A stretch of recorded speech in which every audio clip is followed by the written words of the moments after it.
Scratch away at an addict, and what you find are things that look pretty universal. My world, my way.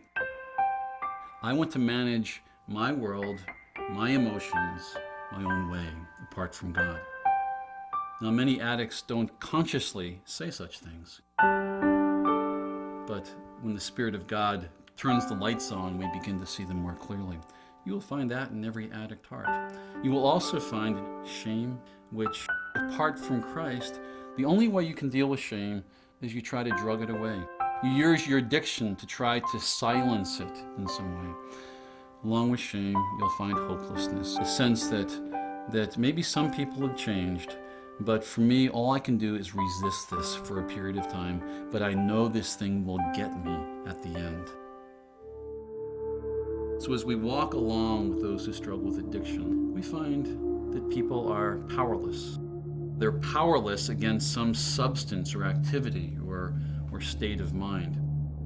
The scripture probably would take addiction and say addiction is about love. It's about want. It's about desire. It's about loving something more than anything else. Ultimately, more than we love Christ. It's a relationship, obviously, that has gone bad. And here's the curiosity with addiction. Even when it goes bad, there is that apparent irrationality that we're all familiar with, where we still want it. I am enslaved by this thing that I hate. And I see the horrible consequences on work, on family, on health, and I hate it. On the other hand, there's the voluntary. But I still love this, but I have nothing to replace it with. But if I lose this thing that I love, where will I be? My life will be even more hopeless than it is right now. And you have this mess of all kinds of different things.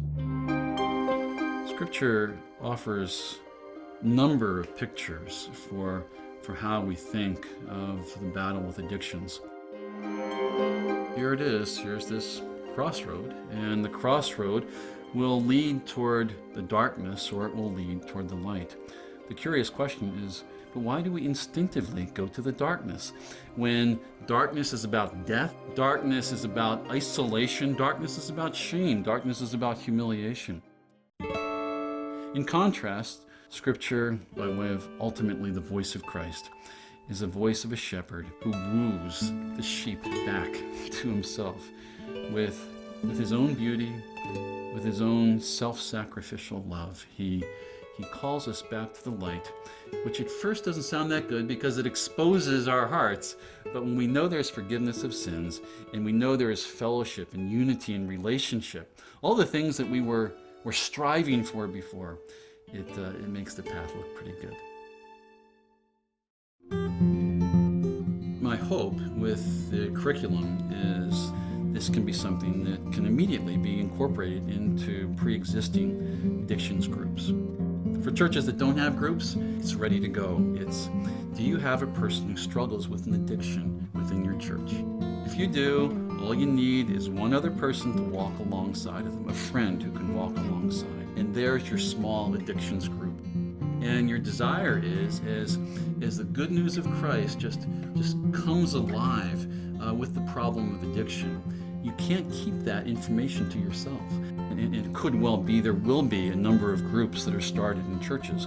But in some, they'll just happen organically as this takes root in different individuals' hearts. One of the great promises of Scripture is that the Lord comes to us as Emmanuel. He is the one who's lofty and exalted, who sits on the throne and rules, but he's also the one who comes very close to the contrite and those who have been broken and hurt. And he comes to us as Emmanuel, God with us. So there's a certain amount of awe that we live with, recognizing Emmanuel, God with us.